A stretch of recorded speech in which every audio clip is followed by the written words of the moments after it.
Paris est à vous, l'émission qui donne le meilleur de la région capitale.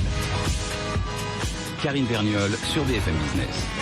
Tendance, rendez-vous, business, spectacle, expo, resto, tout ce qui fait vibrer la capitale est dans Paris est à vous. Et ce qui nous anime aujourd'hui sur BFM Business, c'est le dynamisme des femmes entrepreneurs. 30% des créateurs d'entreprises sont des femmes aujourd'hui. C'est presque 2 fois plus qu'il y a 15 ans. Ce n'est pas encore assez. En tout cas, ce sont des femmes qui s'entraident. Les réseaux féminins se multiplient. Les opérations de mentoring et d'accompagnement également. Alors, en quoi ces initiatives font progresser l'entrepreneuriat en féminin? C'est ce que nous allons voir avec nos invités. Stéphanie Cassin, bonjour. Bonjour. Vous êtes la fondatrice de Billing, créé en novembre dernier. Voilà un de ces petits nouveaux réseau social qui met en lien les femmes, une communauté de porteurs de projets et des partenaires professionnels.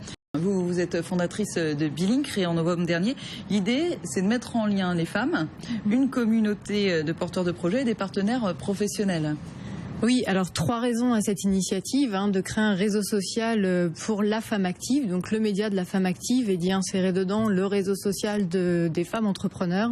La première raison, c'est qu'on est dans un monde du 2.0. Je pense que c'est extrêmement important, et aujourd'hui, on n'avait pas d'outils qui fédéraient justement l'ampleur de l'initiative au féminin. On en voit un exemple aujourd'hui. C'est vrai que c'est assez extraordinaire. On a un panel assez large, mais on n'a pas d'outils qui fédèrent. Donc ça, c'est le premier objectif de Billing, c'est de fédérer sur la plateforme toutes les associations, toutes les fédérations et puis tous les clubs d'affaires aussi qui peuvent avoir lieu. La deuxième chose, c'est qu'aujourd'hui on parle de récession, on parle d'économie qui est gelée et je pense que c'est important aussi de montrer qu'on a des leviers économiques, que les femmes en font partie. Donc voilà, pour moi c'est la deuxième raison. Et puis la troisième, c'est que on parle donc de 3% de femmes chefs d'entreprise sur la population active globale.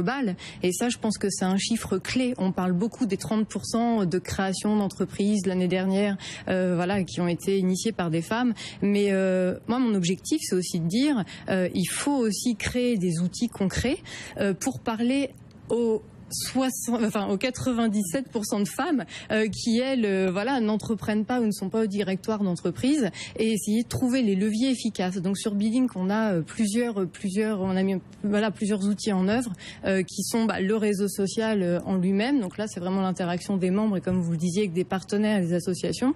La deuxième, c'est Billing Conseil, donc qui va vraiment tutorer, non pas mentorer, parce que ça, c'est vraiment une action qui se vit que dans la vie réelle, mais on a vraiment une hotline en temps réel qui accompagne la femme, parce qu'aujourd'hui, comme vous le dites, elle n'ose pas, mais surtout, on est dans un monde de l'image, et la chose qu'on ose le moins, c'est dire « je ne sais pas ». Donc là, c'est vraiment des personnes qui répondent 7 jours sur 7 à ces femmes qui n'osent pas physiquement, mais encore une fois, dans le monde du 2.0, on ose beaucoup de choses. Quand ça décloisonne géographiquement, ça décloisonne au niveau social, enfin voilà, c'est très important.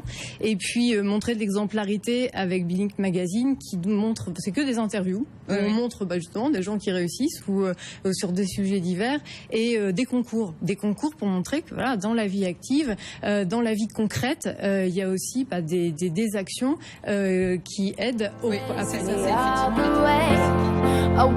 ça.